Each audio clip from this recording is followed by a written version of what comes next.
Yes! Hello everybody. Happy New Year. Welcome back. Did everyone have a nice break? I asked you that already, but now I'm doing it for the benefit of like the camera or the stream, so it makes me seem like a lot nicer. Did everyone have a nice Christmas? Yeah. Well, I mean, don't feel obliged. If you didn't, then you don't have to lie.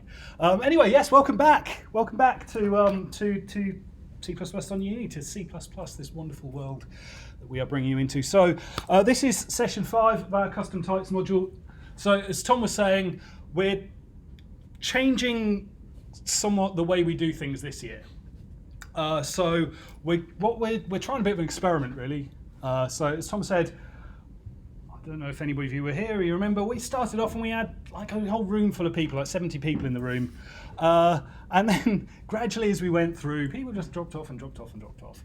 And the feedback we got was, well, basically it was too hard. We went too fast and people sort of got lost. And especially there are lots of students here from the University of Law who hadn't had any exposure to programming before.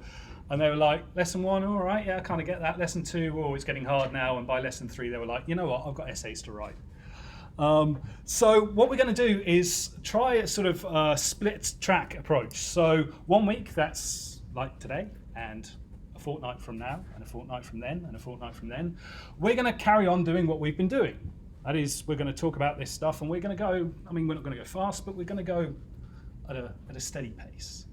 And in the other weeks, so next week and 2 weeks after that and 2 weeks after that, and so on, we're going to start again from the beginning, from what we did back in September, but probably take things a little slower, explain things a bit more fully, don't assume quite so much knowledge. So, as I say, this is a bit of an experiment, and we'll see how it goes. We haven't tried this before. But, yeah, if you want to continue doing what you're doing, that's going to be every 2 weeks from now on. You're welcome to come to the odd weeks or even weeks, depending on how you look at it. The other weeks as well.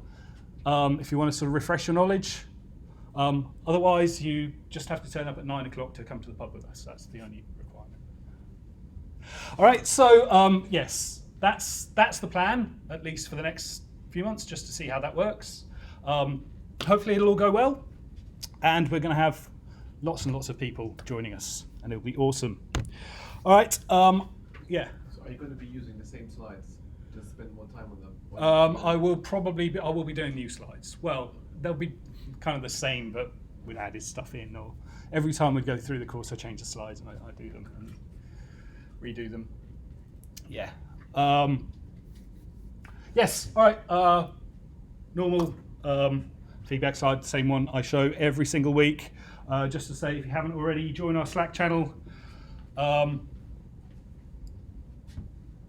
One thing I do know, when you're on Slack, just be nice, be respectful, don't say anything you wouldn't say in real life. Come on, you're all adults here, don't have to say this sort of thing, so yes, please. But yes, join our Slack channel, or join the CPP Lang Slack channel. It's not ours specifically, we just kind of piggyback off it. Go to that URL to register, and then there's the #CPP London Uni, that's our room on there that we kind of linger in and chat to each other in. So yes, I think everybody already knows that, but there we are. Okay. Can anybody remember back in the depths of last year? I must be honest, I'd kind of forgotten, and I had to go back and look at what we did last time. So, but this is what we did last time. Believe it or not, honestly, this is what it was. So last time we were looking at well, this whole module is about custom types, writing our own types, structs and classes and things like that. And we talked about function overloading and operator overloading and how we can implement operators for our own types. That's things like plus and minus and divide and times and things like that. And we can write those for our own types. We can make our source code easier to read, easier to understand, and so on. We started looking at class invariants and private data, and I'll go over that again shortly. And then we had a brief introduction, started talking about constructors, and that's most of what today is going to be about. So if you weren't here for last time and didn't see it, or whatever, don't worry too much. I know it's been a month or so. Been quite a while, so we're going to go over it again somewhat today. In fact, this is what we're going to be doing today. We're going to be talking about member access control. We're going to be talking about constructors. And we're going to have a little diversion to talk about aggregate types. We're going to talk about constructor overloading, default constructors, and implicit conversions, and the explicit keyword. Or at least that's what we're planning. That's what I'm planning to do. We'll see how it goes. We'll see how far we get. Sound good? Yeah. That was for the video, right? That was you all cheering. Yeah. All right, access control. Again, if you were here a couple of weeks ago, a month ago, back last year, last decade, you have seen this before, but I'll go over it again because, as I say, it has been a while. So very often, when we're writing our own data types, our own structs, our own classes, it's very often the case that only certain values or combinations of values make sense for our data members. All right. An example that I've used throughout this module is this circle type. It's a really simple, like, just represents like an abstract idea of a circle. Right? It doesn't really make sense for a circle to have a negative radius. Like that's kind of like, I don't know, unless you're doing some like hyperdimensional maths, right? Circle's radius should probably be positive. You could argue a circle with a 0 radius does make sense. That might represent like a point. But I think a negative radius, certainly not.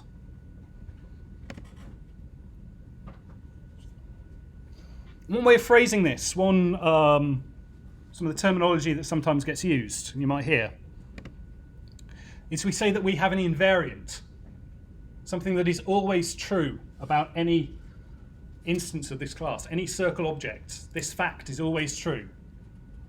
Has an invariant that the radius is always 0 or positive. It's always non-negative. Make sense? Yes. Excellent. So one of the things we need to do is to maintain this invariant, to make sure that throughout the lifetime of our program, this invariant is never violated, or observably anyway. So one way we could do this is, instead of just allowing anybody to read and write from the radius member, is we'll use a member function to set the value for us. And inside of this member function, we can do a check to make sure nobody's given us a silly negative value. Right? So we have a function, a member function that's called setRadius. And we probably have a corresponding getRadius as well. And this is a very, very, very common thing to do. Some languages, like C#, they have properties that kind of do this automatically for you. Other languages don't, but often use these accessor functions, these getters and setters, like Java. It's incredibly common in Java, to the extent IDEs will generate them automatically for you. And we can do this in C++ perfectly well. We don't have properties, but we can do it, manually like people do in Java. And that's fine.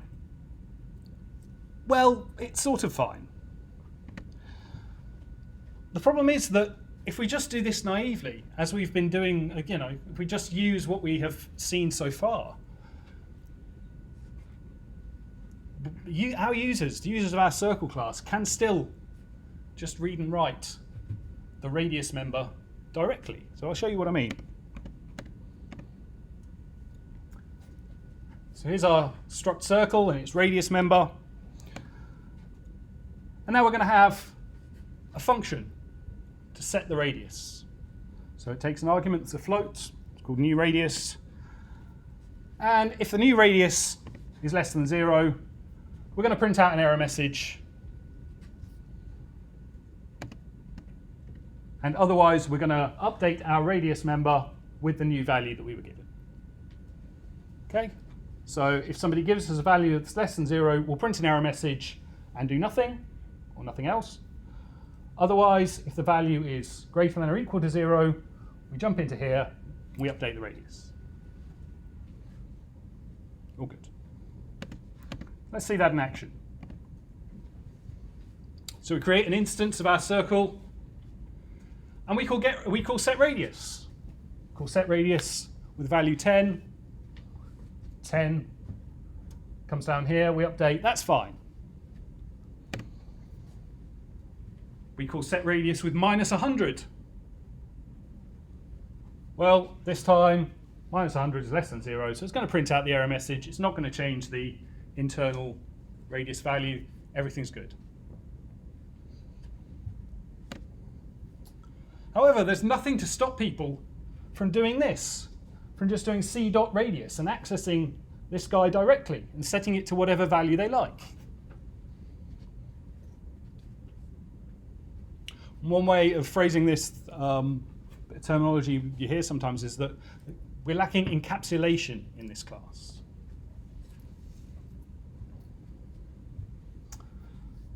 But there's a solution to this, and it's written right there at the bottom of the screen. And that is that we can use private data in our class. We can mark this radius member as being private, so no one else can read from it or write to it. We can prevent unauthorized access to the members of our class. And the way we do this is we write the private keyword, followed by a colon, and we write that in our struct definition, and then anything that appears after that is considered our own implementation detail private to the type we're defining. This is exactly the same as the way the private keyword works in Java and C# for people who are familiar with that. The syntax is very slightly different. You have a sort of private section of your class rather than putting it on every single member, but the way it works is fundamentally the same. And the rule is that things that are private can only be accessed from within member functions of the same class. Right? If something is private, only we can touch it. And if we attempt to access it from anywhere else in our source code, we're going to get a compile error.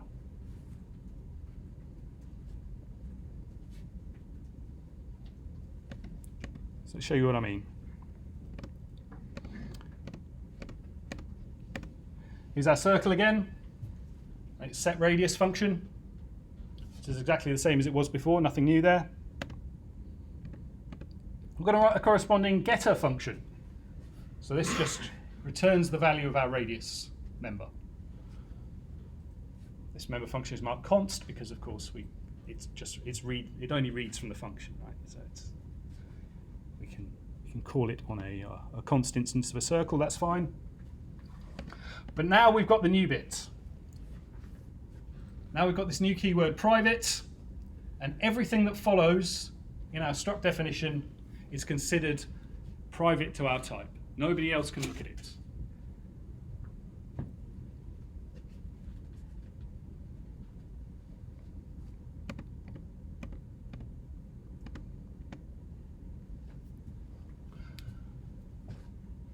So if we try using this now, create an instance of a circle, we call the set radius function, and that's fine. That's going to work just as it did before. But if we try doing this, if we try accessing the radius member directly, we call c.radius equals 10, that's going to be an error. The compiler is going to say something along the lines of error trying to access a private member radius. Right? This is no longer allowed. Correspondingly, we can call the getRadius function to read the value.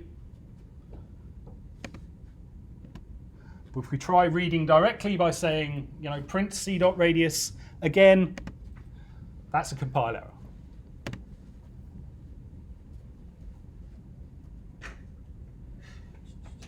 Make sense? Yes. Yeah. Everything that follows from this private colon, everything after that, if we had other members, they would all be considered private. Well, we can have private data, a private access level. There is a corresponding public.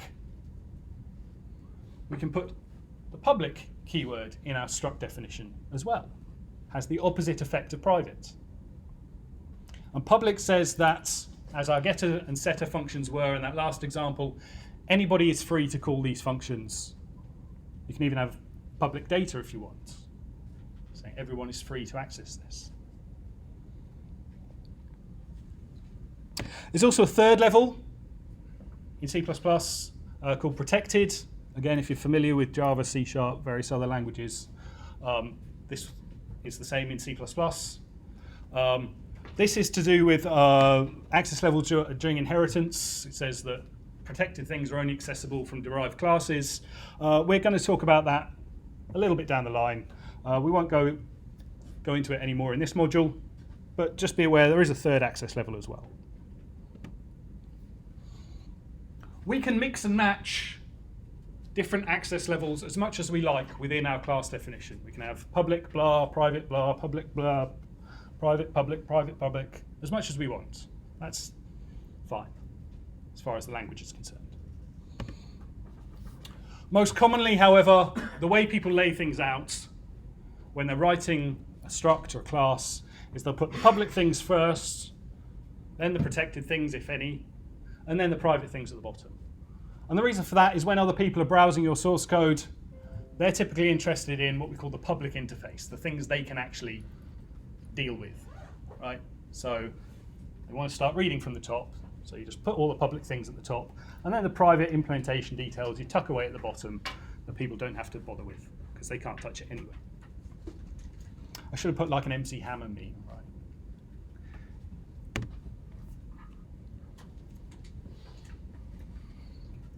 Okay. So now we know about private and we know about public. We're finally ready to start dealing with classes.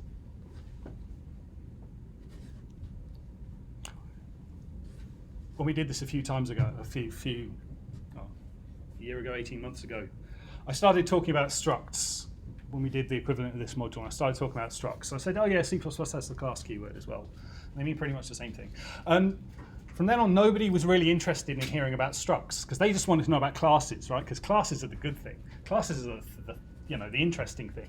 Well, no. Classes and structs are the same. Classes and structs, there is almost no difference between them.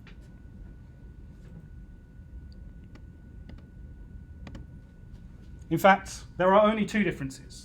And the main one is this, is that if you use the struct keyword, then everything that follows is public by default. And if you use the class keyword, everything that follows is private by default. That is, until we say otherwise by using either the private or public keyword.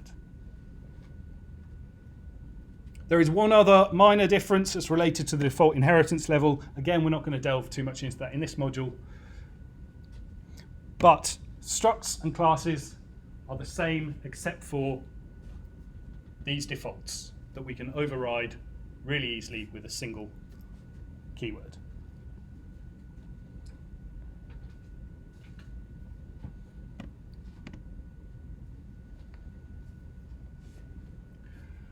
So here's our struct circle again, exactly as it appeared on the last slide. Structs default to public, so set radius is public, get radius is public, then we start the private section, and the radius is private.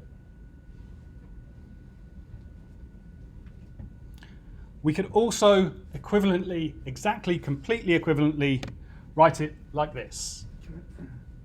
These two are identical definitions, right? We can, this time we're declaring circle as a class. Class is default to private, but then we are immediately starting a public section. So immediately overwriting overriding the default. So now set radius and get radius are public. And after that, exactly as on this side, we reopen the private section and say that our radius member is private.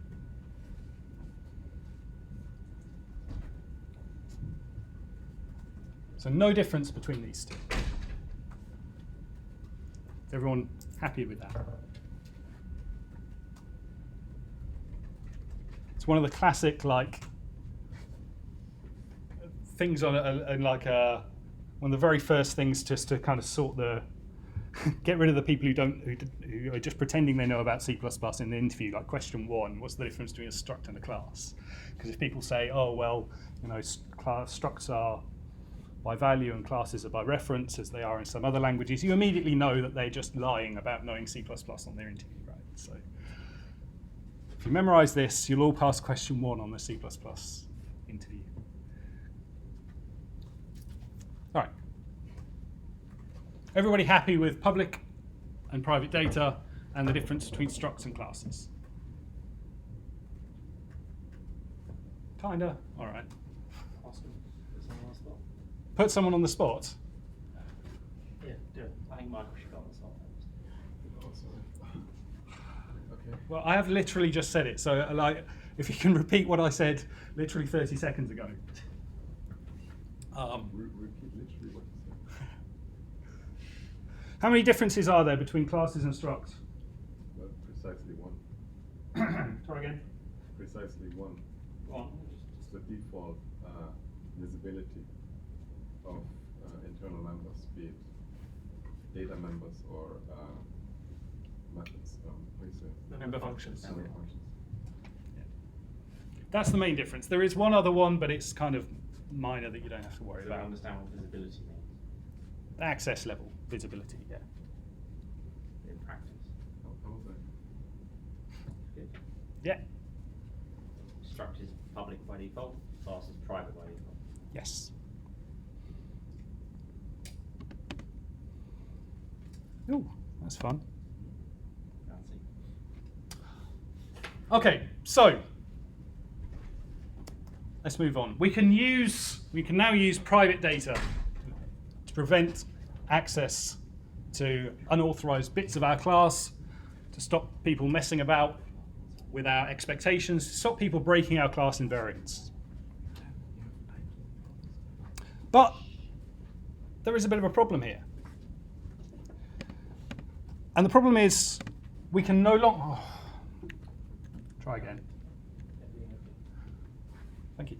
We can no longer directly set the radius member when we construct a circle. Now, the problem is actually, as you'll see in a couple of minutes, the problem is actually a little bit more subtle than this. The problem is really that circle is no longer an aggregate. But we'll get onto that in a couple of minutes.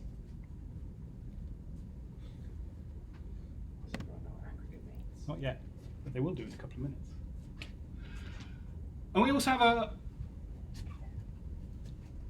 a follow-up problem, is that if we have a const circle and we want to make our data const if possible, if it's never going to change after we initialize it, we should make things const by default. So we can create a const circle, but then we can never actually change the radius. Of course, we can't change the radius once it's constructed. That's what const means. So as we wrote circle in the last example, the only value it can ever have is 0, which is perhaps not the most useful const circle in the world. The solution to this is to use something called a constructor.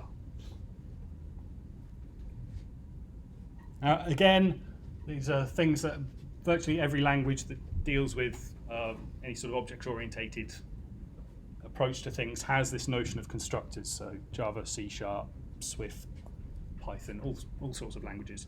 And almost all of them, in fact, follow the C++, the way C++ did it in, when it was invented in about 1980. So again, if you're familiar with those languages, this is all going to seem, you're going to know what I'm talking about. There are no tricks up my sleeve if you're familiar with the way it works in other languages. So a constructor is a member function. It's a special kind of member function that is called automatically by the compiler when we want to construct an instance of our type. So when we construct our circle in this case, the compiler runs some code, runs our constructor function. And we can use constructors to establish the invariance of our class. So in this case, with our circle, we had a very simple invariant that our radius was not negative, and we can enforce that in the constructor.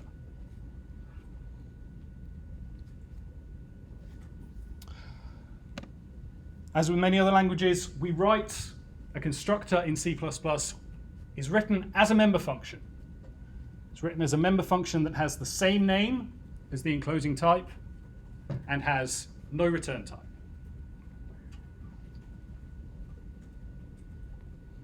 But a constructor is a function, has parameters, has a function body. And within the body of the constructor, we can modify our member variables. Right? And this is true even if we're constructing a const object. So as I've said lots of times, const objects cannot be modified after they have been created, after they have been constructed. But while the constructor is running, while they're in the process of being constructed, well, it's fine. We can modify the data members. They're only fixed once the constructor has finished.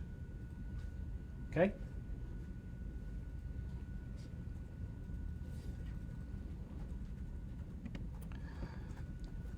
So let's add a constructor to our circle. Oh, I used class this time, just to keep you on your toes. So first of all, we declare our constructor. So it's written like a member function, but with the same name as the enclosing class, and with no return type. So normally the return type would go first. Constructor has no return type, and it has the same name as the enclosing class. And it can take whatever set of parameters you want, just like any function.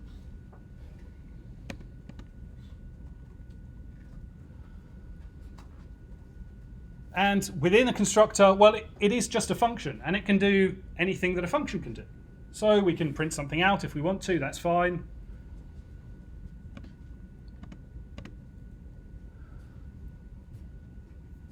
We can make sure that the initial radius we've been given is greater than or equal to 0. And if it is, we'll use it.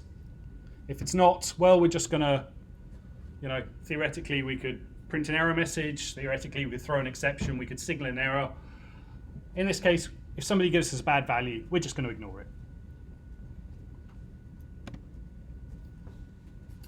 So we've now added a constructor to our circle class. And we'll imagine the getter and setter are just as they were before. There's just no space on the slide. And we have our radius private member, just as we did before.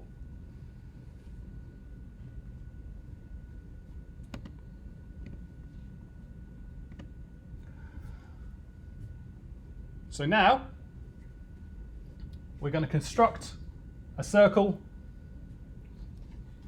As we have done many times, we're going to use the argument 1.0f, a float of value 1. What this is going to do is it's going to call this function, this constructor function. First thing it's going to do is print calling constructor. It's going to see that the initial radius is greater than or equal to 1, and so it's going to set the internal radius member, the private member, to the value that we gave it.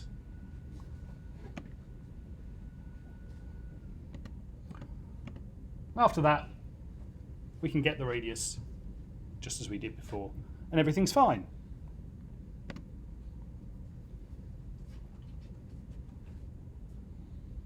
This time we're constructing a const circle. We're providing the value -1. So what's going to happen this time? Well, the fact that we're constructing a const circle is irrelevant, at least as far as the constructor call goes. Because the const only applies once the object has been constructed. Once the constructor has finished its job, only then is the object immutable. During construction, we can modify it as we like. So what's going to happen in this case is, again, this is going to call our constructor function.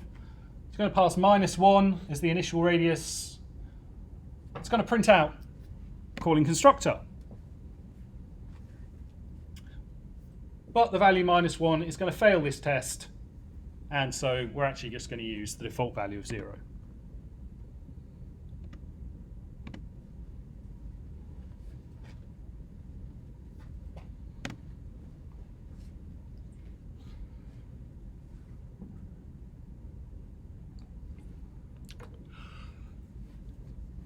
Does it make sense to people what's going on here? Yeah? Seeing some nods around the room. Yeah? Okay, excellent. But why did we need to use the constructor? Is it purely because could have been a const pass? Why do we need to use a constructor? Good question, Sard. Yeah, oh, that's an excellent question.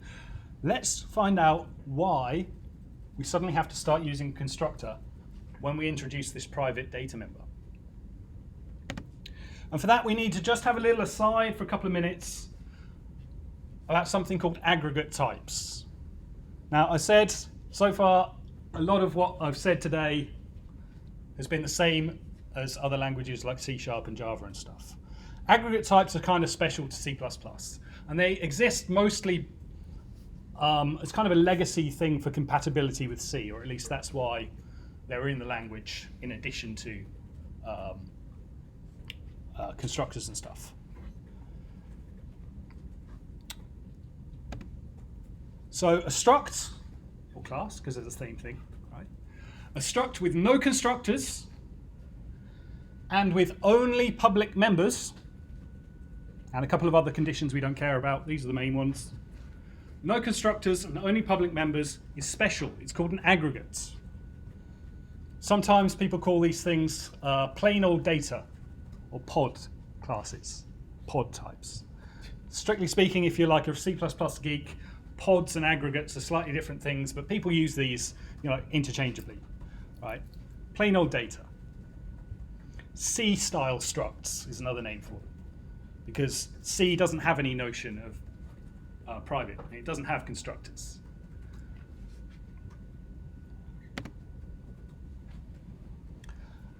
And if we have a type that is an aggregate, no constructors, no private data, no protected data, only public, then they have a special method of construction.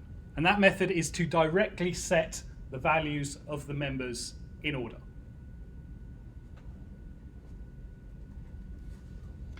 And in fact, I did something sneaky, because up until today, or the tail end of the last session, every struct we wrote happened to be an aggregate. So that we could just use this, what we call aggregate initialization, this directly setting the values. I can't remember last time. I can't remember who it was, but somebody asked me asked a question that's asked quite commonly, actually. Well, if struct and class do pretty much the same thing, is there a good reason to prefer one to the other? And as well, as far as the C++ language is concerned, no, there isn't. Right? They do exactly the same thing. Just the defaults are slightly different. If you override the defaults, they behave the same. Some organizations, some style guides, they reserve the word struct for things that are like C structs, for aggregates, for these plain old data types. So if something is a struct, according to these style guides, then it's an aggregate, it's a pod, whatever you want to call it.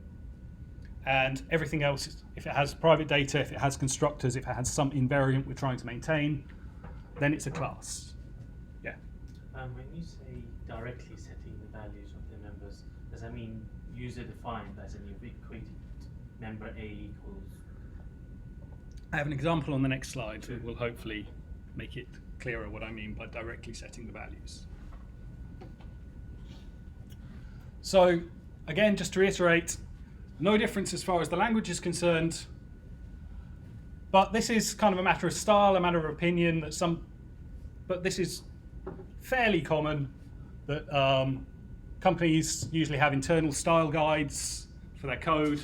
So if you've got 100 programmers working on something, you want everybody's code to look fairly consistent. So they have this kind of style suggestion that simple C-compatible type structs are called structs, and things that are more complicated are called classes. Again, up to you whether you choose to follow it. I, to be honest, don't, but a lot of people like that divide. So anyway, let's get back to talking about aggregates.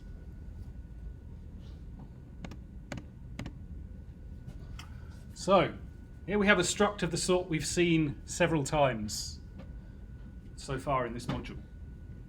It has two members, an int I and a float f. So, is this an aggregate? What are the conditions for something to be an aggregate? No constructor. No constructor? Only public members. All right. Does this class have any constructors? No. No. Does it have only private members? No. No private. Sorry, only public members? Yes. Public only. Yes. So is example 1 an aggregate? Yes. Yes. Yes, it is. All right. Well, technically it does have a constructor as a default. Shh. All right. Wait, isn't it also not aggregate as a constructor as well? No, that's trivial and standard layout in the pod thing. If you have a custom constructor, it's no longer an aggregate. True. Even if you didn't User defined, not user declared. Anyway. Yeah. Anyway, here we are. Example 2. So this is a class. Has two members, a standard string and a double. Okay. Hands up who thinks this is an aggregate. About half of you. Hands up who thinks it is not an aggregate. One person. Hands up who doesn't care. Okay, example 2 is an aggregate. Has all its members are public, and it has no constructors. Right? The fact that we've used the class and the struct keyword is irrelevant. It's not a pod then. It is not, because it has a standard string member, but yes. Could you do that and see that you initialize a member? No, these in-class initializers are C++ only. Okay. Yeah, you can't do this bit in C. Okay, but it's You also can't do that bit. still like POD. It's still POD even though it does not. Well, okay, so the term pod, plain old data, it has a specific meaning as far as actually they got rid of it in the standard, but it did have a particular meaning in the standard, right? They got rid of it, I think, in C++ 17. But generally people use the term much more loosely. So according to, I believe that according to the strict definition of what pod means, according to like the C++ standard, this is not a pod because this guy is not trivial, right? Standard string, that is. This one is, that's fine. Standard string itself has a constructor and a destructor, and so as far as the language is concerned, this wouldn't be considered a pod type, but informally, colloquially, people generally would refer to it as one because it's an aggregate and people tend to use those terms interchangeably. Even if strictly speaking, they're not the same. Anyway, example 2. This is an aggregate, as many of you correctly said. Oops. One too many. Okay, so example 3. Is this an aggregate? Yes. All right, so even if you didn't know the answer, the fact that I've put 2 yeses on the screen probably gives you a clue as to what the third one might be. Right? No, this is not an aggregate. But why? Who can answer why? Yeah, Because members are private. perfect, yes. It's not an aggregate because the members are private. Right? Remember, classes default to private access. So str and D, members of example 3, are private. Why are they private? Let me just say that. Because class default to private. Yes. Bingo. So example 2, we put the public keyword in there. Example 3, we haven't, so everything's defaulted to private. It's one way of making it constant. Sorry? It's one way of making it constant. All right.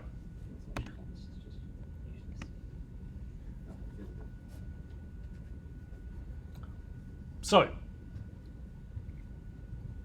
let's go and make some of these data types. So we're going to construct an example 1, or we're going to try and construct an example 1. So the first question is this going to work?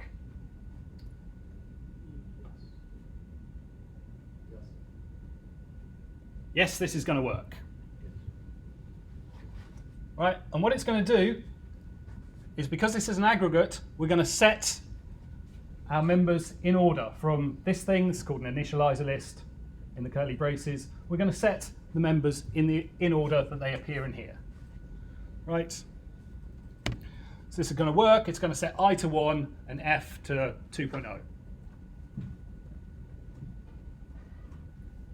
This is fine. We've done this several times. I was just, keeping you on your toes. This is what, back in the very first session of this module, this is kind of what I introduced. Because I was lying to you and pretending everything was an aggregate. And now you know it's not. Now you know actually aggregates are the special case. That's an initializer list, right? Yes. And if you had an overload, a constructor overload that stood in the Let's just not go into that. That's yeah. All right. So what about the second example? The second variable we're constructing, ex1b. Well, first of all, I've got rid of the equal sign this time. And actually, that's perfectly okay. Right? So in C++11, the equal sign there is optional. But I'm only providing one argument now. But actually, because it's an aggregate, this is going to work just fine. And what's going to happen is it's going to set I to 1. We haven't provided a value for F, so it's just going to get, it's going to be what's called value initialized. It's just going to be set to 0, because that's like the default value for floats. So it's going to look like that, and that's fine.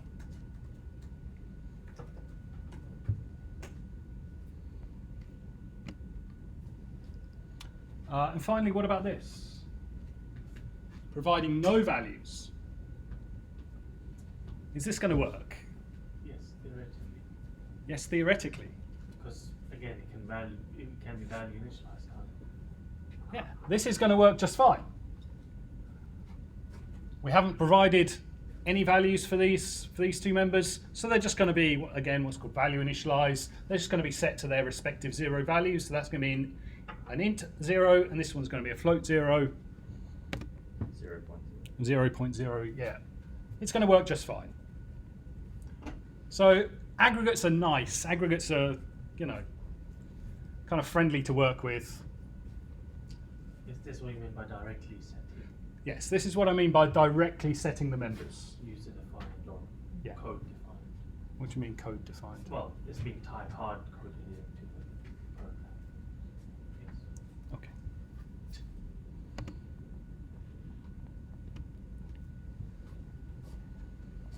All right.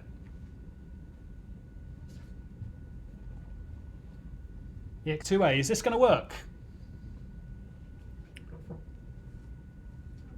hello is a string and I should be an int. That should be a compiler. Example 2. I am now constructing an example 2, not an example 1. Alright, never mind.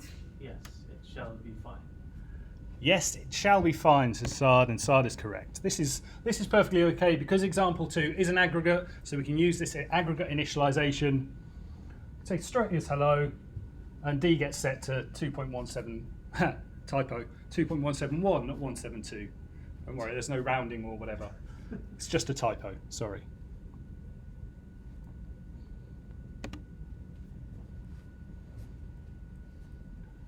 And again, if we provide fewer initializers than there are members, they'll get set to their default values. Well, slightly different in this case, in that we have provided what's called a member initializer for D, for the member D. So if we don't provide one in the initializer list, rather than being 0 as it was in this case, it's going to use this value that we have here.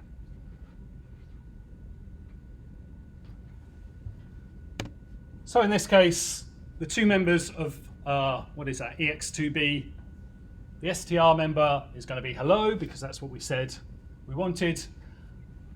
And the D member is going to get its default value, which in the class definition, the struct definition, we set to 3.142.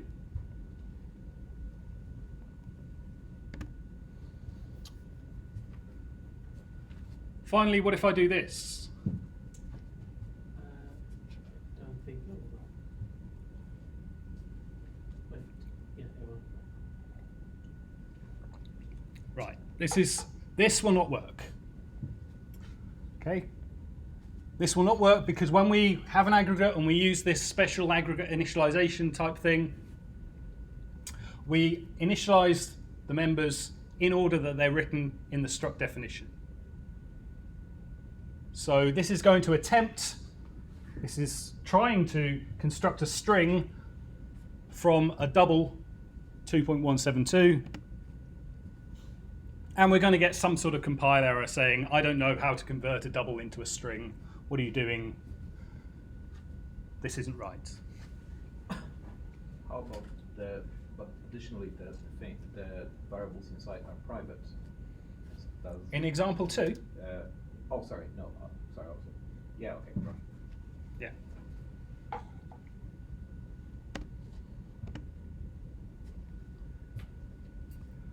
All right.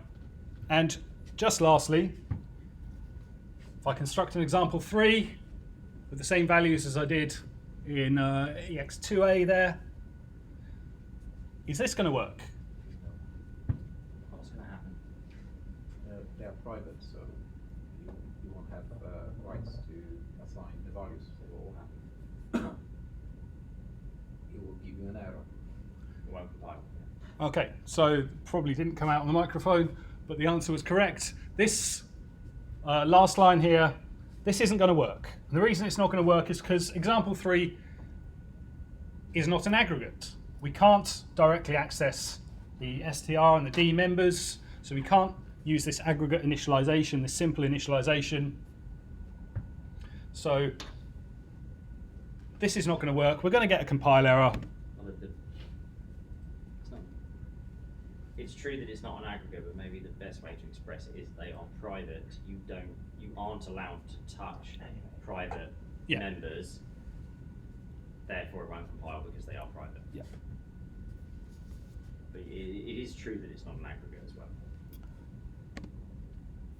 All right. What if I do this?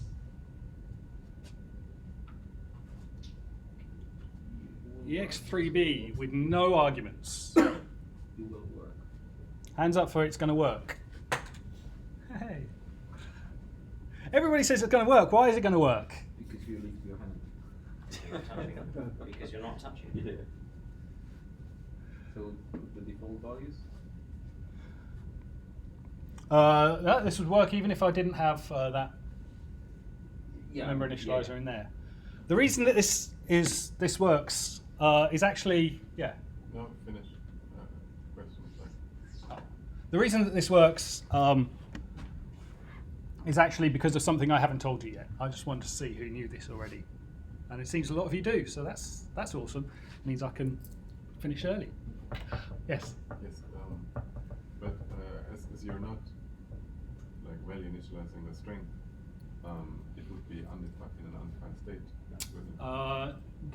would be, well, no, it would not be true in any case, but especially not for a string, because a string is a class type that has a default constructor, which would be called in this case. But I mean, the compiler usually tells you you should provide each class member with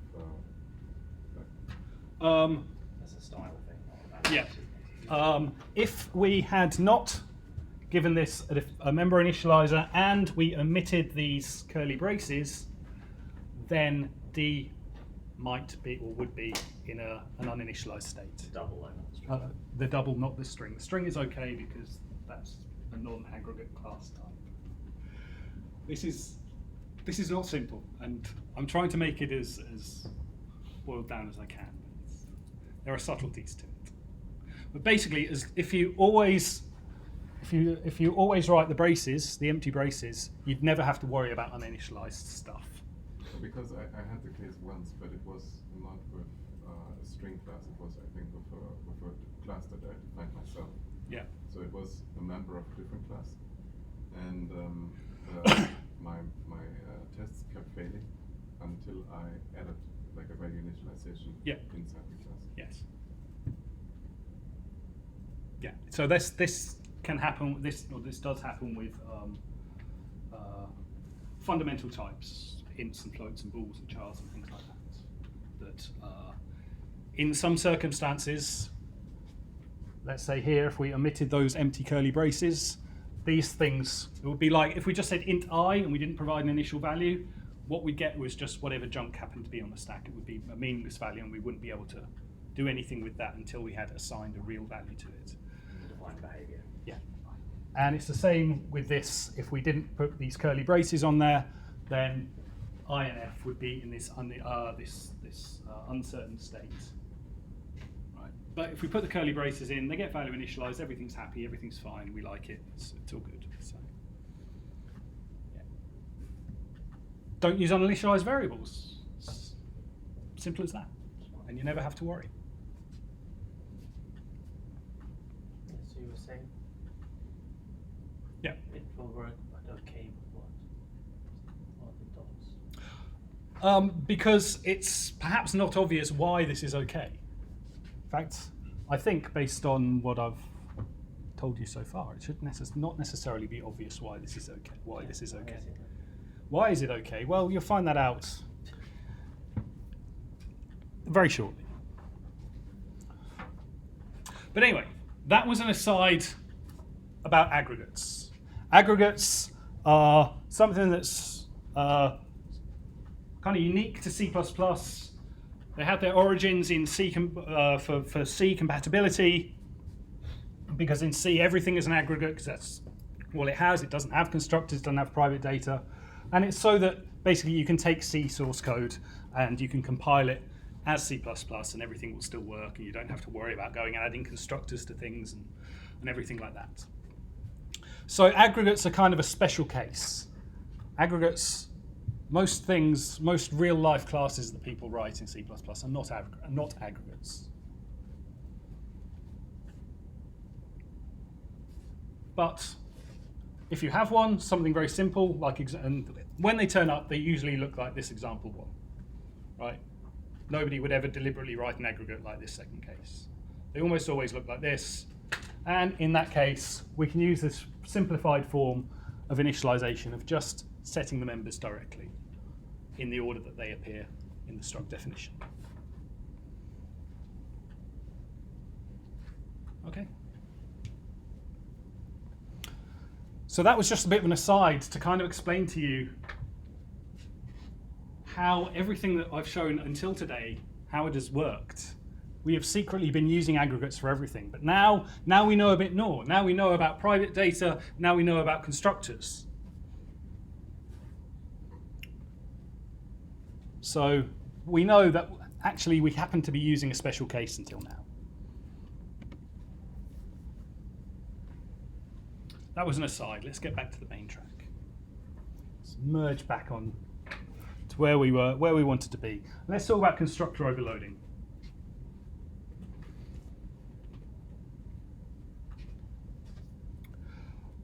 I talked about this a couple of sessions ago, I talked about function overloading. This idea that in C++ we can have multiple functions with the same name, but different parameter lists.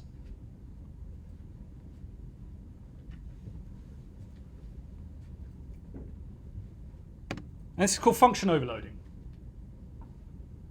There's a special case of this where the function is the name operator something, and that's called operator overloading. But in general, we can have multiple functions with the same name, different parameter lists, and when we call that function, the compiler will look at the arguments we provided and do its best to match them against the parameters of the function, see which one matches the best, and call that function. Well, constructors are just member functions. They're sort of special, but they are just member functions. And so in the same way, it's possible, and in fact it's very common, usual, to have multiple constructors that take different parameter lists.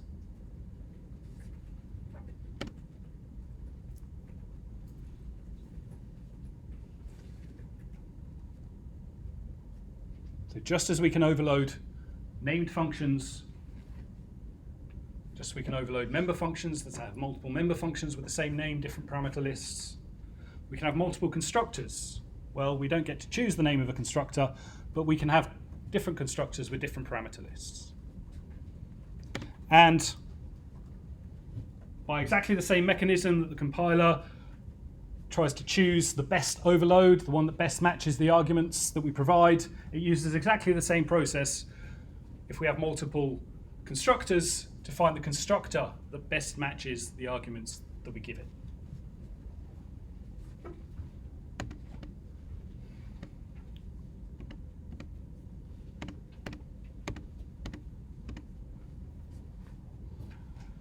So now we're going to have yet another iteration of circle. This time, oh, excuse me, oh dear. This time with multiple constructors. So we got, first of all, a constructor that takes no parameters. Okay, the parameter list is empty.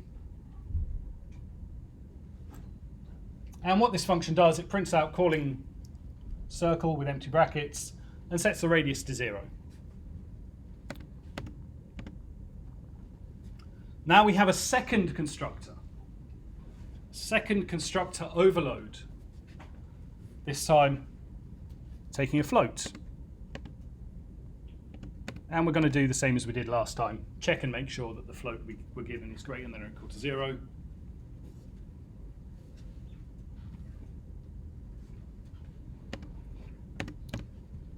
And then our usual private radius member.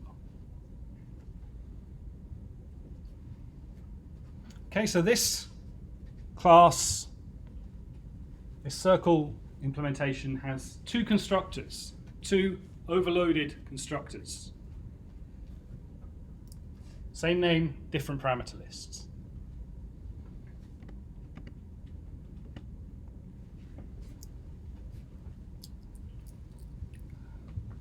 So if we construct a circle and pass no arguments, the constructor is going to look at these two possibilities. It's going to go, okay, well, it can't possibly be that one, so it's got to be this one.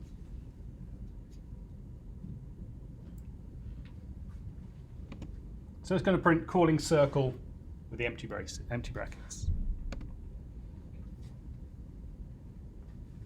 Make sense? Yeah, sort of hesitant nods this time. I'm throwing you a bit now. No?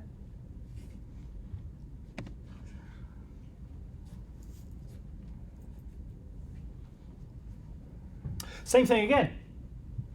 But this time we're providing an argument to our constructor, passing 3.0. Well, again, the compiler is going to say, okay, you want to construct a circle. I've got two possible functions that will do that for you. You've provided me with one argument. Okay, so this one can't possibly match. So can I convert 3.0 f to a float? Well, I don't have to convert it. It's already a float. So this function is okay. I'm going to call this constructor. Sorry, this constructor is okay. I'm going to call this. And it's going to print calling circle brackets float.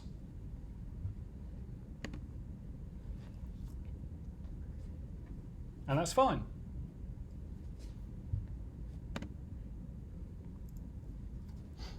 All right. Now I've got a string.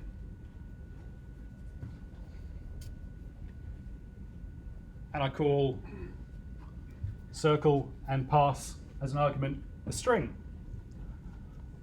Well, this time the compiler is going to look and say, okay, you're constructing a circle. What possibilities do I have? Well, you give me one argument, so this first one definitely doesn't match. We'll reject that. Let's go look at the second one. It's going to go, all right, you've given me a string, and I want a float. Is there any way that I can make these two types compatible to one another? Is there any way I can convert this string you've given me into a float that this thing wants? And no, there isn't, which is good, right? We don't want that happening automatically.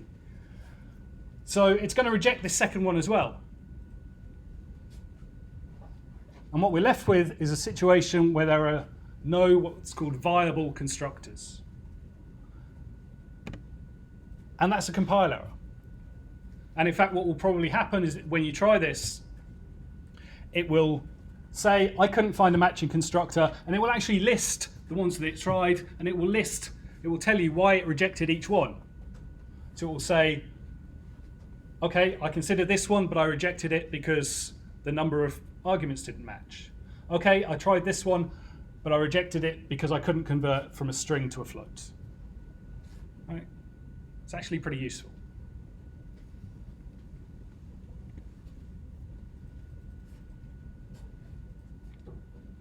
Hypothetically, we could add a third constructor if we wanted to that did take a string. I mean, I don't know why that would be useful, but hypothetically, we could have a third constructor, and in that case, it would work. But you know, probably not very useful to be able to construct a circle from the word hello. I'm not. You know, if we're rejecting negative numbers, I'm pretty sure we've got to reject strings as well.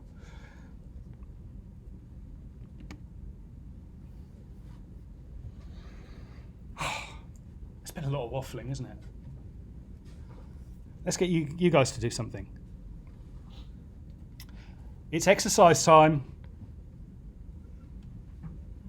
Have you all taken in what I've said so far? Everything is crystal clear to you?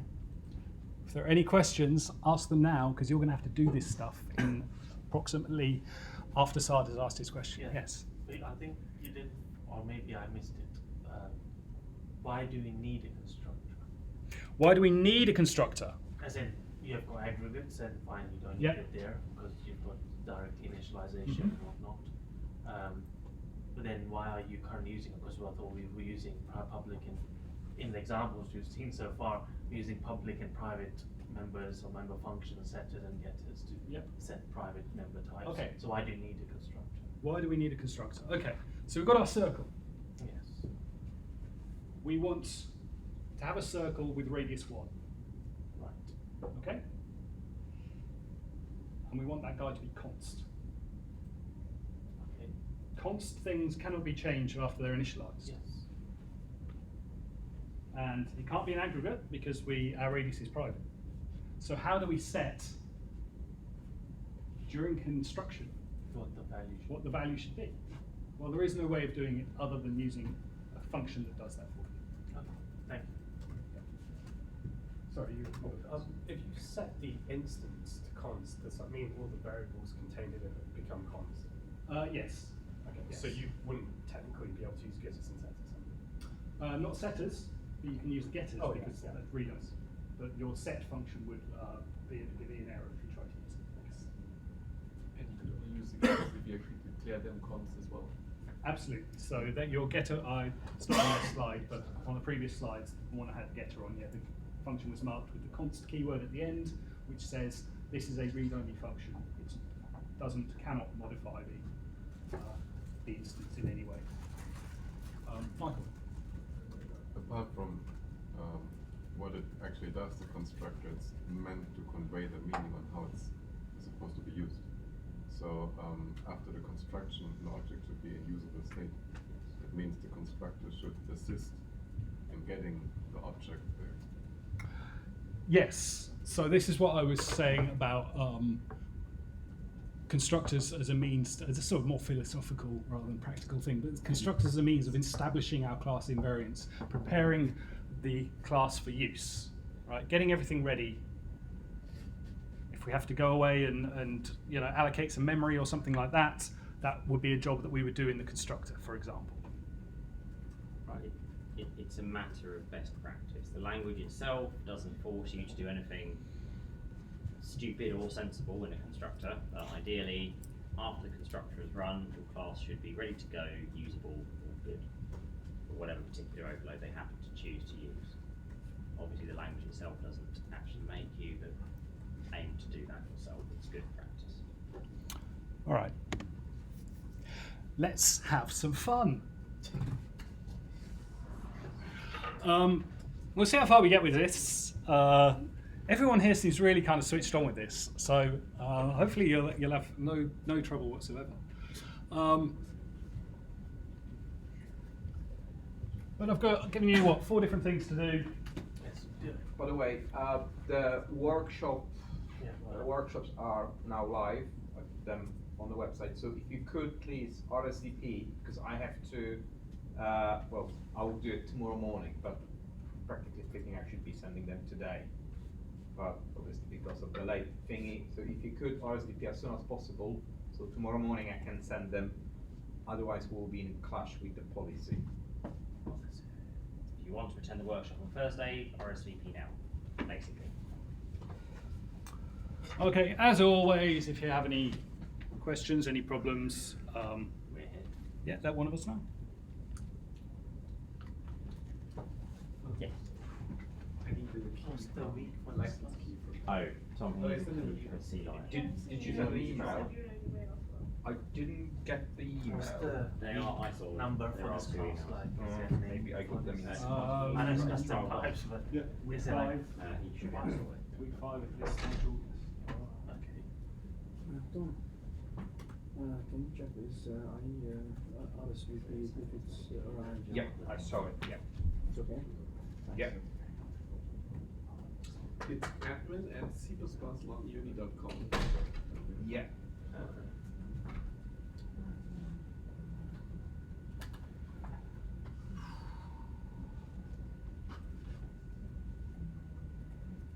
Ollie, are you able to forward me those emails? I don't have them in spam folder. Yeah, I'll just give you the email addresses because that's probably simple enough. Is your name Ben? Yeah. I mean, just forward it. It's easier because then I'll reply to the email. It's still Just do a new email. Just do a new email. It's easy to get time. Just do all that shit.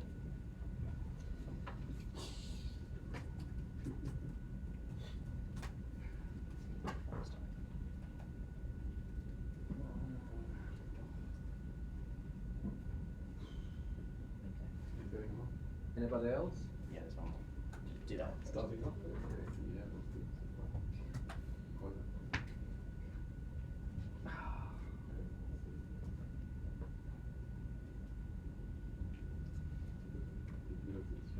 No, I just need the license key.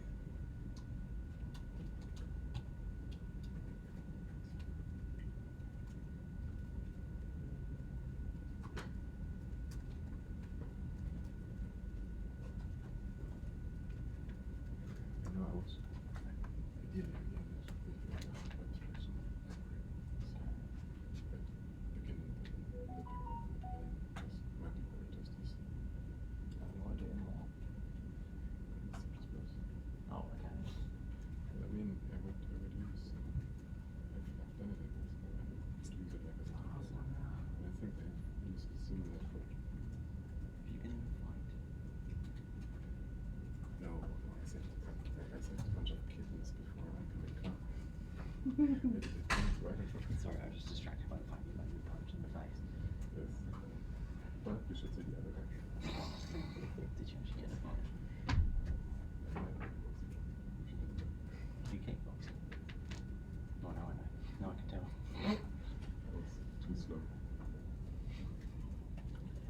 So sorry. Yeah. Yes, and like a full library for the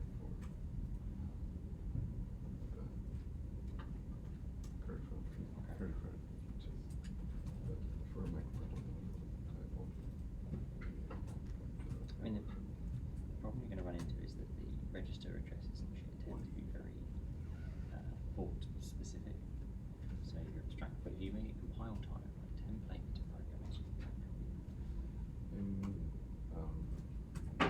Judging by the data sheet, we have, I think, at least all the controllers use the same register layout. I mean, the same brand. Yeah, but not different brands. If you stick to one. Yes, of course. Yeah. So it should be text on other separate. No. Yeah, there's one more. Maybe.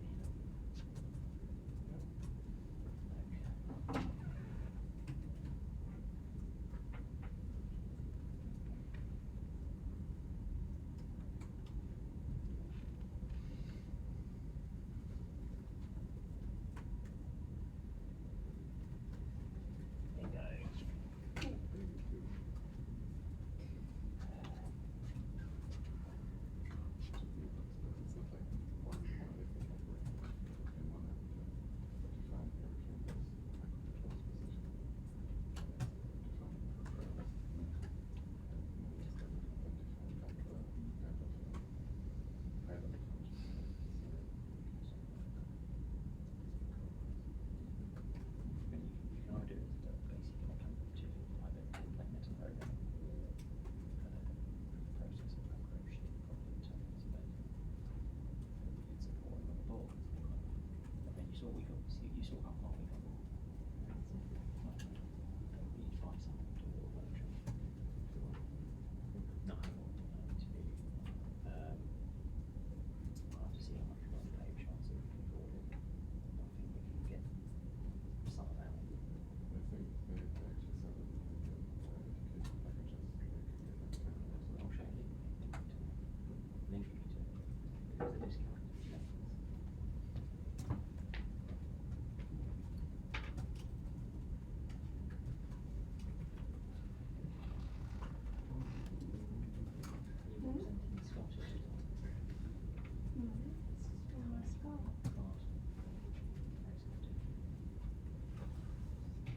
Everyone going okay with this then?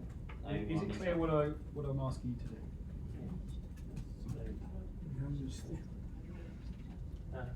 Good question. Is there an error? I've created a person and I've done create a person list. There's a stupid error. It's not recognizing when I'm running between person or date. Finding so I can have a student character.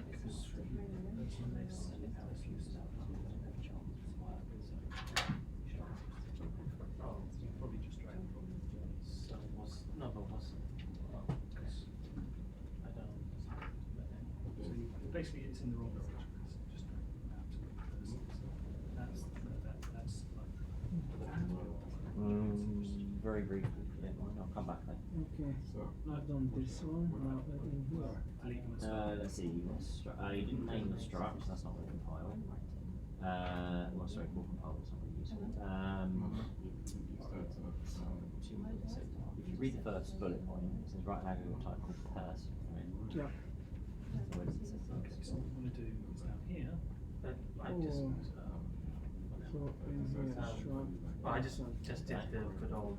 And Then don't click on that. I just did the good old create class. Yeah, but you were. I don't think it's Just click on like the name of that person. or something. So initialize or give some. you don't have to, but you can, but you wouldn't use a code on if you wanted to. Just right click. Like, how should I just.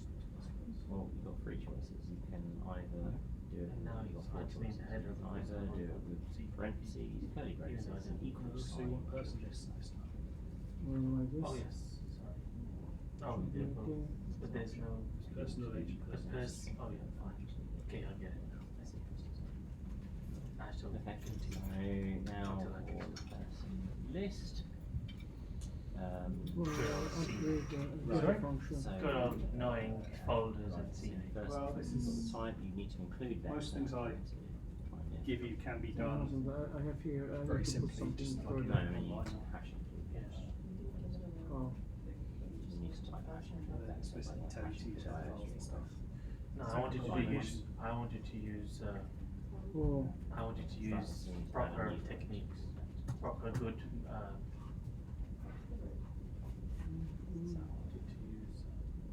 Robust, good Practices. Good practices. Not get lazy. Yeah. Name, strings, what would be the name in here? whatever you want, whatever you like. Um, Person list, whatever.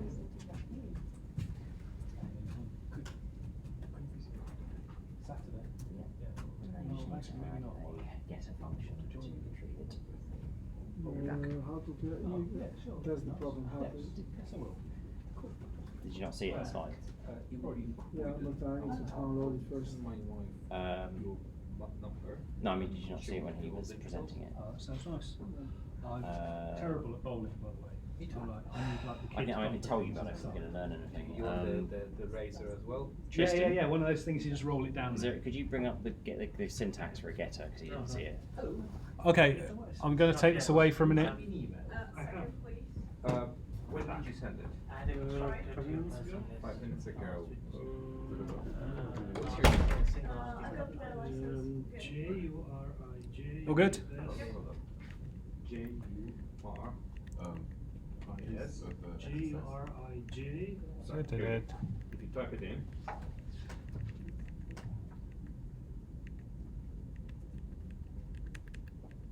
And what's next? Gmail.com. All right, so this was our getter function.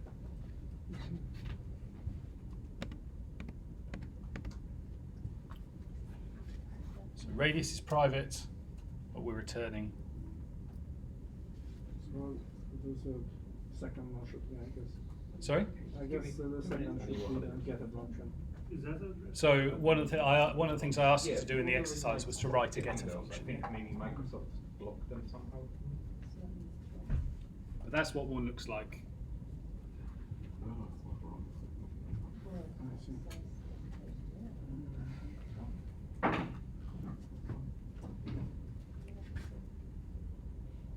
Okay, I'll flip back to the exercise. In fact, I'll be quicker.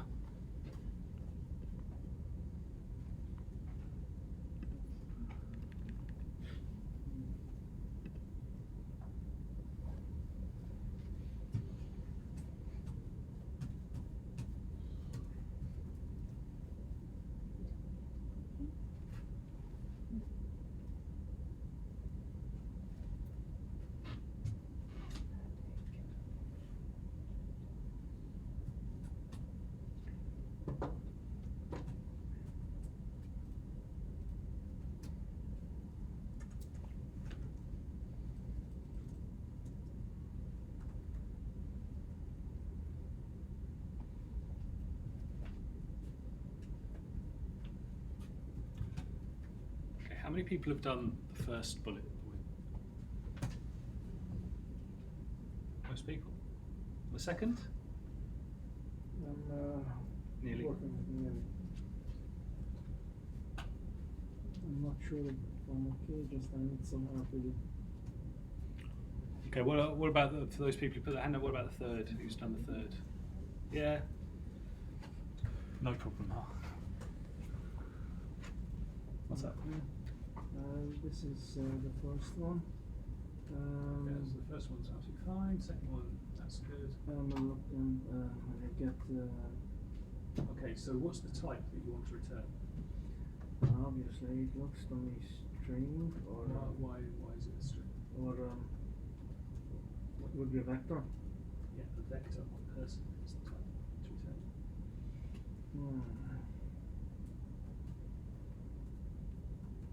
But how to return it? So remember in C++ we have first of all we need to, this is the function, so we have to add that.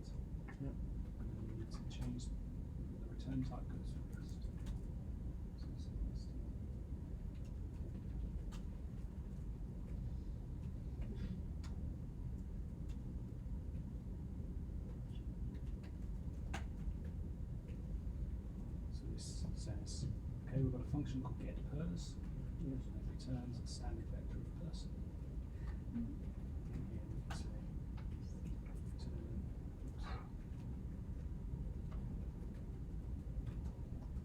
Return a variable person list. Okay, so that's what I wanted you to do. So That's part 2 done now. Well, nearly. We need to make this code private. We need to make this one public.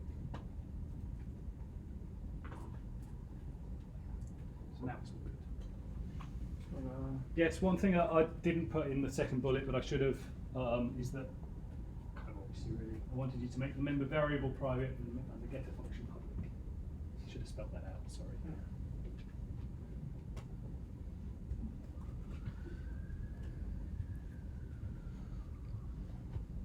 It's easily to be confused because otherwise it wouldn't work. You wouldn't be able to call it. Yes, yes, clear in context, I hope, but I wasn't explicit about it. Tristan, a question. Yeah. Should it be in the second bullet non-constant reference returned by the getter? No, this one was a deliberate ambiguity. You can, of course, return by value, but that means that you're copying a vector of strings. If your person list has 1 million people in it, or 70 million because you've got every name in Britain in there, this is going to be quite an expensive operation. We can instead return a reference. But if we attempted to do this naively, we get a compile error. We just write standard vector angle brackets person ampersand. That would be an error.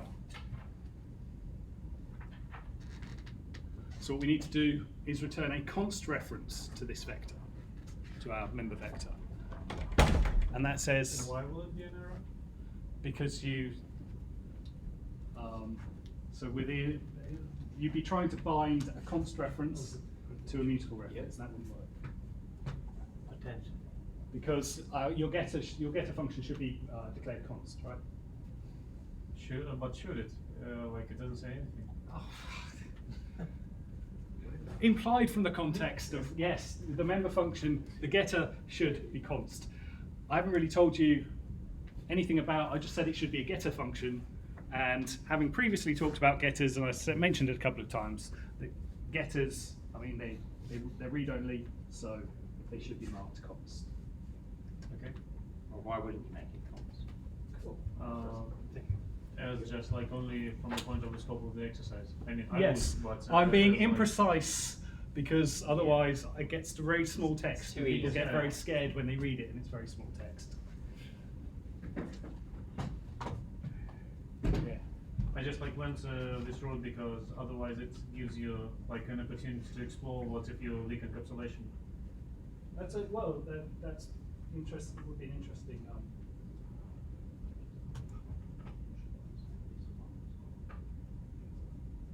What do you mean by leak encapsulation?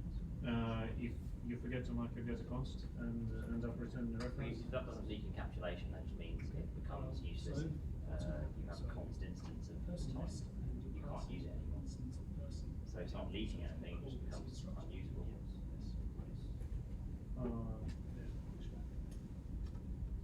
If a function is not marked const, a member function, and you have a const instance, you cannot use that function. So you cannot use the getter anymore.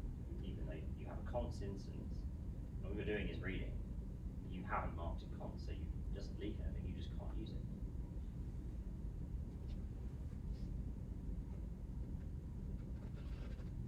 It's still like first you need to write all this code, but basically I remember in certain cases it's just like if you ended up leaking modifiable reference, you don't hold up your environment. You can't. By definition, if you have a const instance, then if you declare the member function as If you do have a const, const instance, yes. and you declare the member function as const accessible, Yes. it still can't leak it. Sorry, just one moment, everybody. Field as const as well. Yes. If you try to return it as mutable, it will fail to compile. So you still can't leak it. It will not. It's safe in Aggregates, right?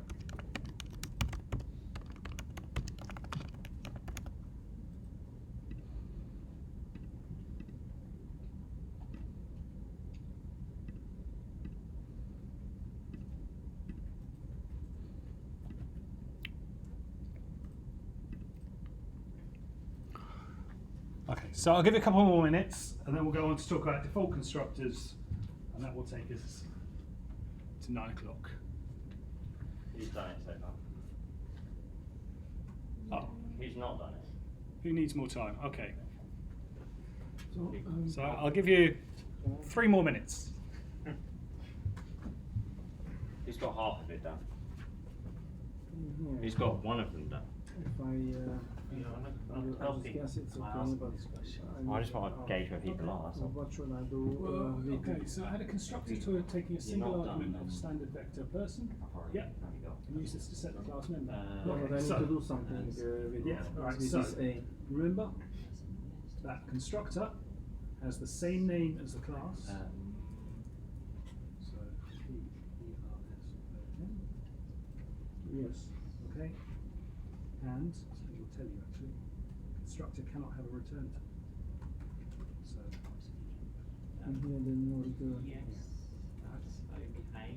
It's not fair. No, so you haven't quite now satisfied it. again, So we've got another error. it Because says over that that, It's you no get return, so yeah, I need to we either need to get rid of this. in the exercise. Oh no, what happened there? It's gone, so I need to take it back. Yeah, last one.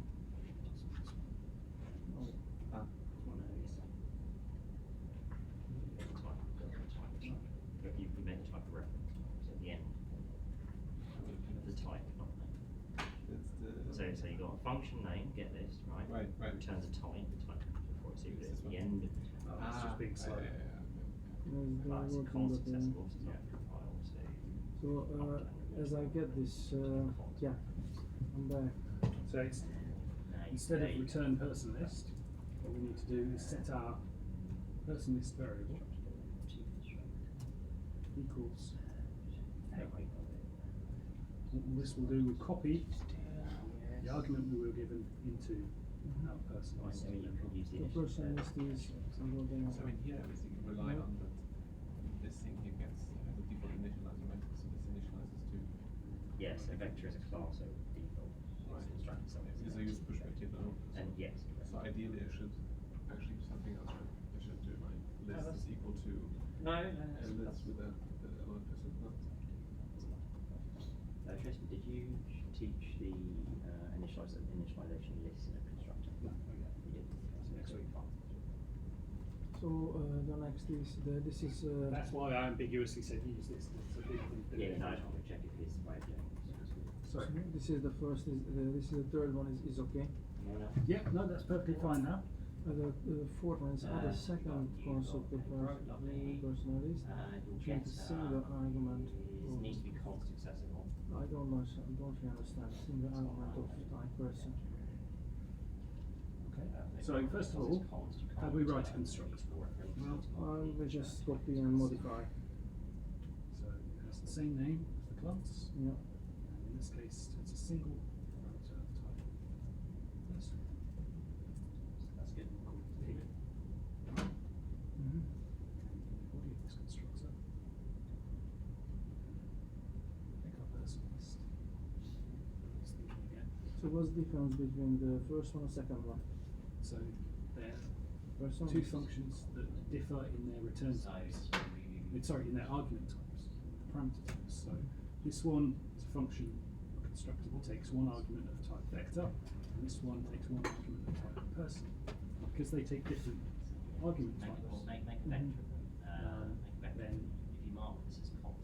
they don't conflict with each other. So person list is a vector. Vector has a command, a member function called pushback. Add something at the end. So we've been given a person, which we've named P, and then we're going to add this to the end of that person Name list. it A, it's not very descriptive. Yeah, but so this is I'm just exactly what I wanted taking you to it out do. because I Oh, expect one. thank you. All done. It's a lot of practice. Yeah, yeah, So but you've that's got that's person. fine. So come along on Thursday, and Ollie will be able to explain to you Fine, no a need bit to more force it. detail what's going on. Yeah, I was thinking, why do I need to call it So this const? constructor method is to This already- I initialize already a called the structure function or const. That's exactly Why what do I it's need to for. tell It's it const. return No, it's const. All right. Affects all of its members at all because it's const. And if I want to erase something, it's destroyer or how do you call it? Destructor. But we'll talk about destructors Oh, it becomes next week, maybe. implicitly becomes right. All right. Who managed to get everything done? Have you? Who did not manage to get everything done, but was trying it? All right. Awesome. Well, here is my solution to that. So first of all, we've got our aggregate type person. I think everyone got that, no problem whatsoever. It's just one of these simple plain old data type things that we know and love. It's just got two members, first name and surname. And we've got a class person list. First of all, we open the public section of the class. We have a constructor, which takes a vector of our person type. In fact, I've done it so that it takes a const reference so that we avoid one copy. And then what we do is we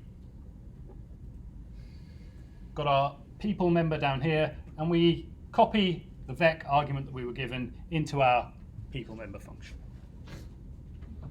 Now, if you know a lot of C++ already, you know there's a better way of doing this, but you'll find out what that is next week. And now we have a second constructor, another overload, but of course with a different parameter type. In this case, we take a const reference to a person. And now we're going to use the pushback command on our people member. So we're going to add this person we were given to the end of the people vector. Just want to quickly mention, it seems that almost everybody who wrote these constructors took them by value, which is okay, it's perfectly valid. This is just a bit more optimal.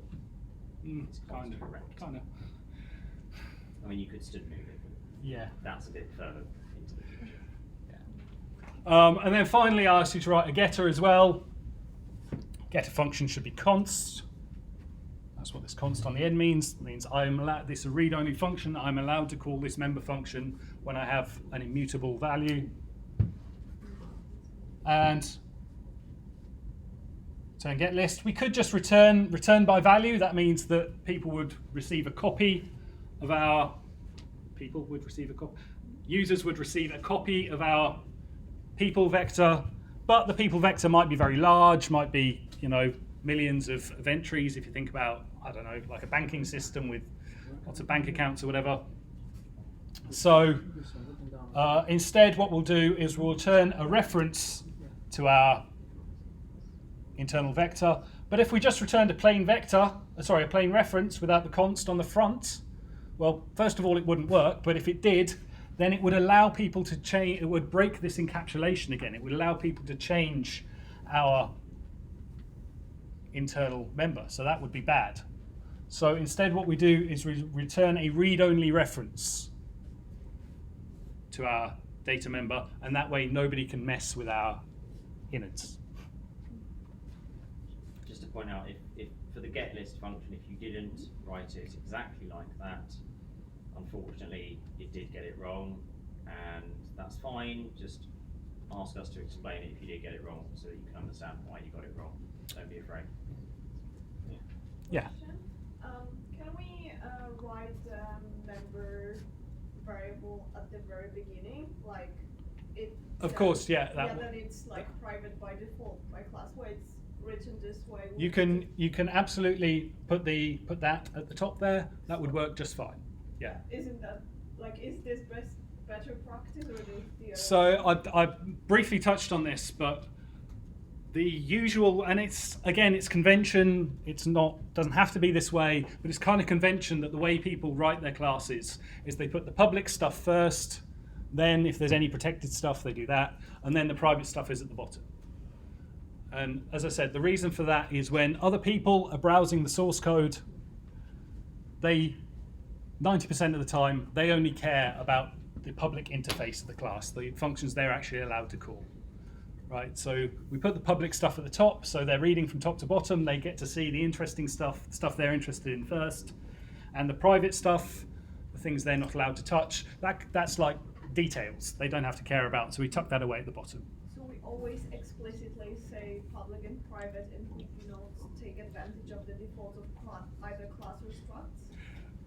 Yeah, exactly. So my argument to that is, well, we may as well just use struct all the time and forget the class keyword exists. And in fact, that's exactly how I write my code. But it's not how many other people write their code. So I try and, when I'm doing my own stuff, everything is a struct, and I don't bother writing classes ever, right?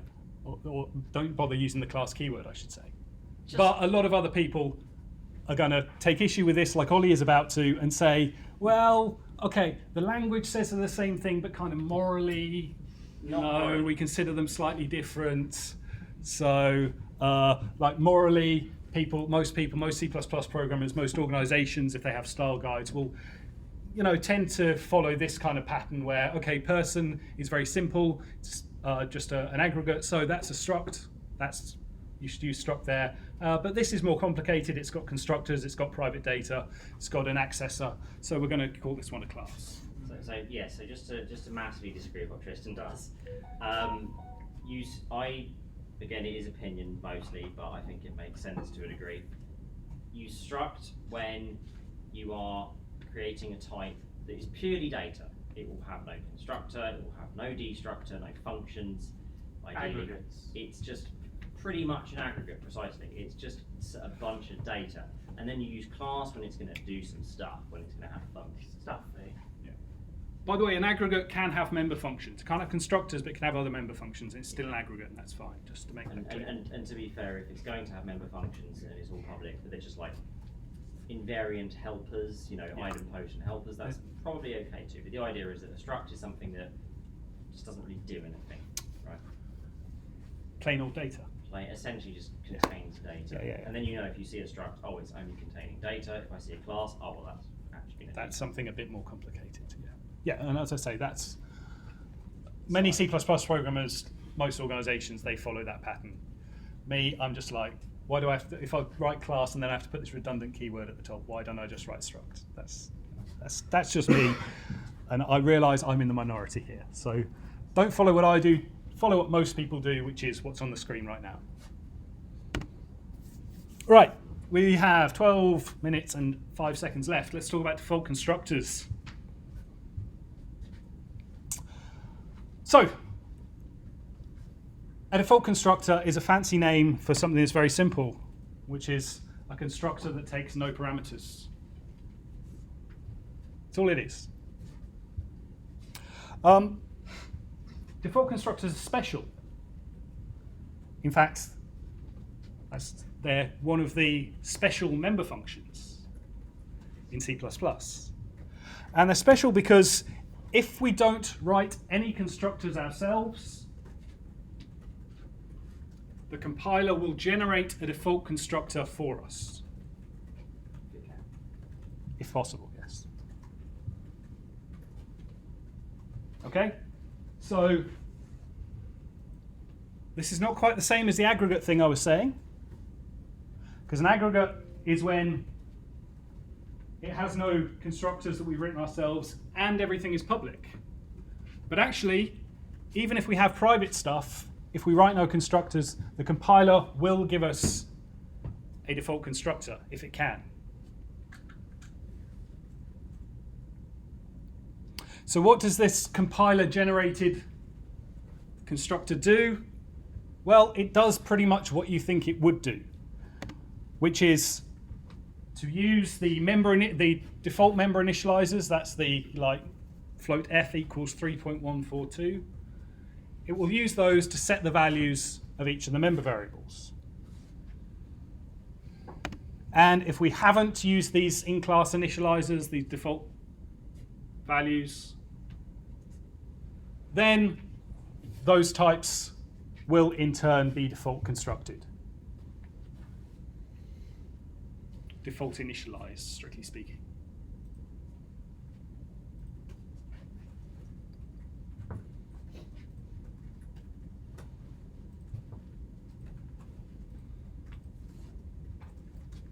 Does this make sense? Yes. Yeah? So in our previous example, we had our own constructors that we created. Mm-hmm. So the compiler would not generate one for us. Yes. Yeah. So this will only happen for an aggregate. No? No, for where we haven't written a constructor. If we write no constructors ourselves, the compiler will try and provide us with a default constructor. Sure. I say try, because there are circumstances in which it can't do it. Specifically, this second one. If we don't provide any member initializers, it's going to try and call the default constructors of all the members. If those members in turn don't have default constructors, it's going to say, I don't know how to do this, and it's going to fail to provide a default constructor. That's not actually an error, it's only an error if you try and call the default constructor, but we don't have to worry about that. Basically, as long as all of your data has a default constructor, you get one. Or you provide, Or you make your or own. you provide the initial value that you want, yeah. So I've had enough of circles. Let's move through the pantheon of shapes all the way to rectangles. I'll be on like parallelograms and stuff soon. No one's chatting about rhombus systems.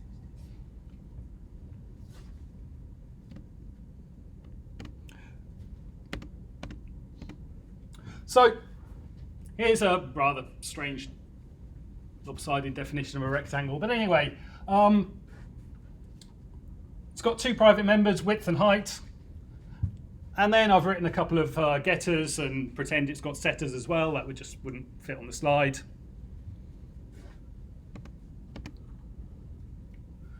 And then we're going to have an imaginary class called window. You can imagine this is like, a window on your desktop, not a physical glass thing. Well, why not?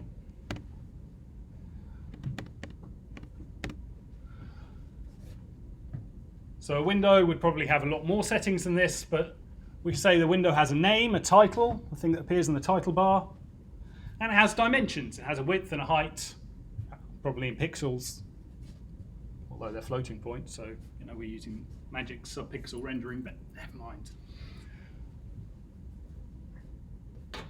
So class window has two private members, the name, and a rectangle with the dimensions. And then we've got a constructor that takes a string, and all the constructor does is set the name member to whatever the given name was. And yeah, again, pretend that we've got the appropriate getters and setters and stuff in there.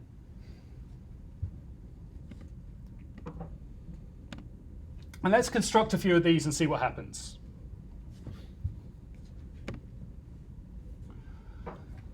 So first of all, we're going to construct a rectangle. We're going to try and construct a rectangle with no parameters.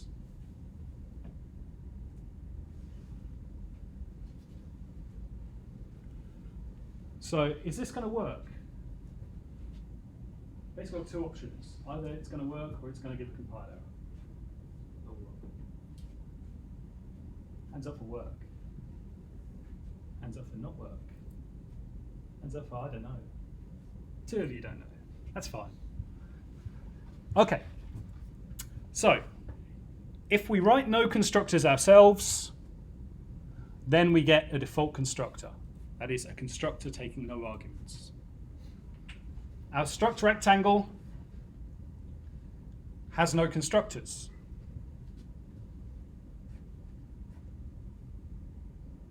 It's not an aggregate, it has these private members. But it has no constructors, so the compiler is going to write a default constructor for us. And this is going to call that compiler-generated default constructor. And what that's going to do, I can't decide which side to stand, sorry. What that's going to do is it's going to say, okay, well, the class author has provided me with a default value for width. For some reason, probably an oversight, they haven't done so for height. So that's going to be set to 0 in this case.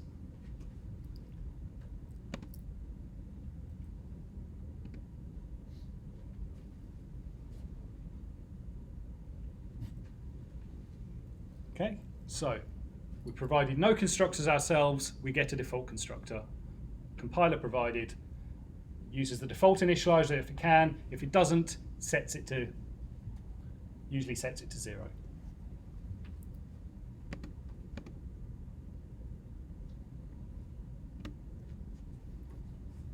Okay. Now we want to construct, sorry, now we want to construct a window. And we're going to call window, we're going to pass it, well, in this case, a string literal, but it's going to match this constructor. And so this is going to be fine. This is going to work exactly the way we intend it. It's going to call this constructor. It's going to set the name, just as we saw in the previous example. We haven't said anything about the dimensions member. So what's actually going to happen is that dimensions is going to be default constructed. And again, this is fine because rectangle has a default constructor. Compiler generated one.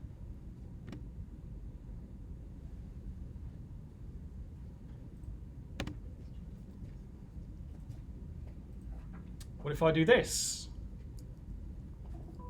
I construct a window and I provide no arguments.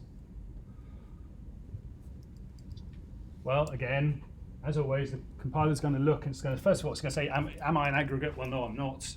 So second question, what are the constructors I have? Well, it's only got one, kind of. And that constructor expects one argument of type string. Does window have a default constructor? Yes. Does it? Why does it have a default constructor? Does the compiler provide us with a default constructor for window? No. Maybe for class now. So the compiler only provides you with a default constructor if you have written no constructors yourself. Quick fraction of the value of, maybe this is a different slide now, but even though it's private, height will not be initialized. It will be undefined value. Are you sure? Yes, I just tried it. Oh, I'm very surprised about that, but okay, don't do this. Always provide the member initializers for fundamental types. Anyway, window does not have a default constructor. The compiler only provides us with one if we've written no constructors ourselves. Okay, in this case, we have written a constructor ourselves, so the compiler doesn't generate a default constructor for us. Window has no default constructor. This is going to be a compile error.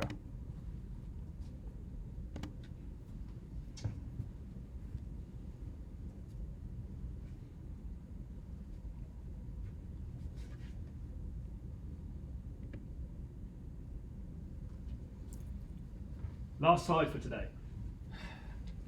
Defaulted default constructors. I know. This is, I don't actually know what the terminology is for this, so I just made it up, and it's Explicitly defaulted default. yeah. Well, we'll get to that. Explicitly defaulted, explicit default constructors. Yeah.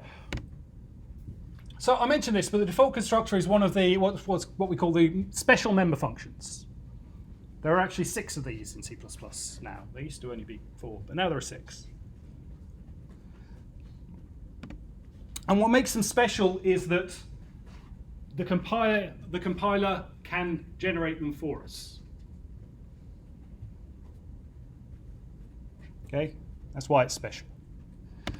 But as I mentioned, it will only do so, in the case of the default constructor, it will only do so if we don't write any constructors ourselves.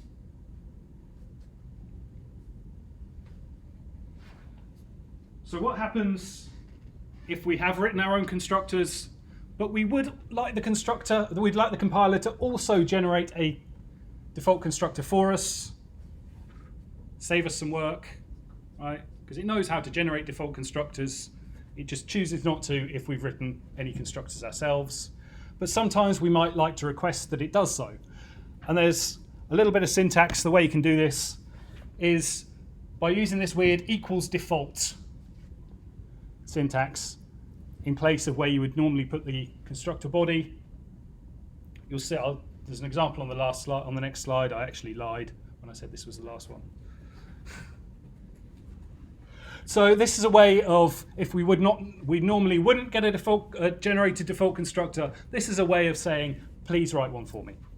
So then you can pass no arguments and still get Yeah. it wrong. This equals default thing only works for special member functions. That's what makes them special. They're special because the compiler can write them for you, right? What do you mean special? This constructor is a special. The default constructor and 5 other things are what are called special member functions because the compiler is able to generate them for us. Right. Right. You can't. What I'm saying is you can't use this equals default on any other functions other than the special members.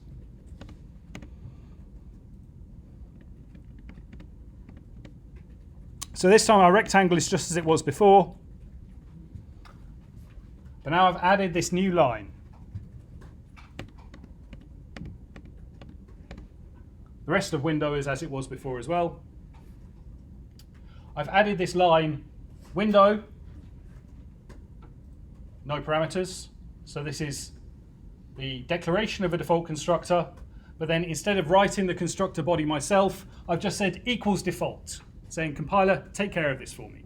You know how to do this, please do it like you would if this guy didn't exist. Okay? It's an explicitly defaulted default constructor. I know, right? Terminology's terrible, but there we are.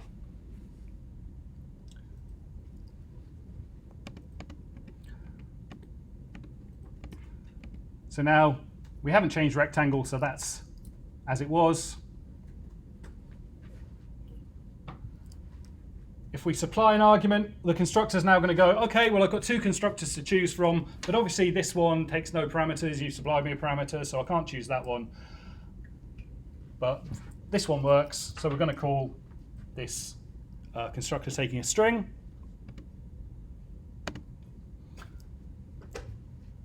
This time, if I try and default construct a window, well, now we do have a default constructor because we explicitly asked the compiler to write one for us.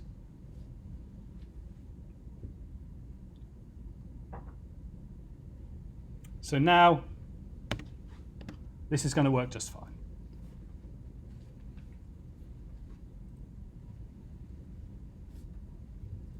Because window, our class window, now has 2 constructors, has the one we wrote and the one we asked the compiler to generate for us. All right? So we can call it with either a string or with nothing, and it will choose the correct constructor as appropriate. All right. For those of you who'd like to take this away,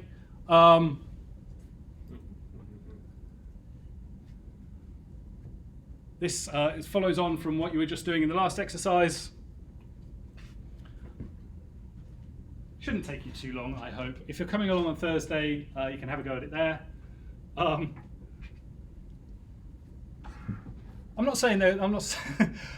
Don't be scared by this 3rd bullet point, but have a go at it and see what happens.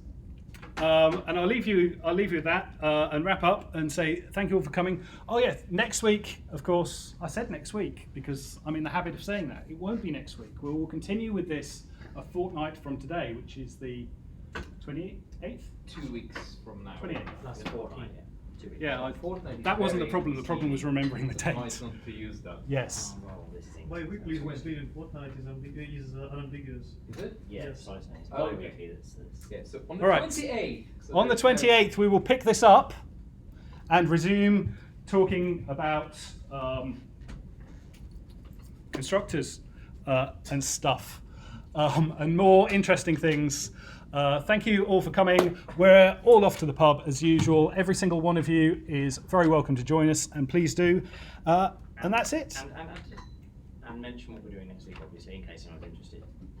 Why don't you go ahead? Oh, so next week we will essentially be starting from the beginning.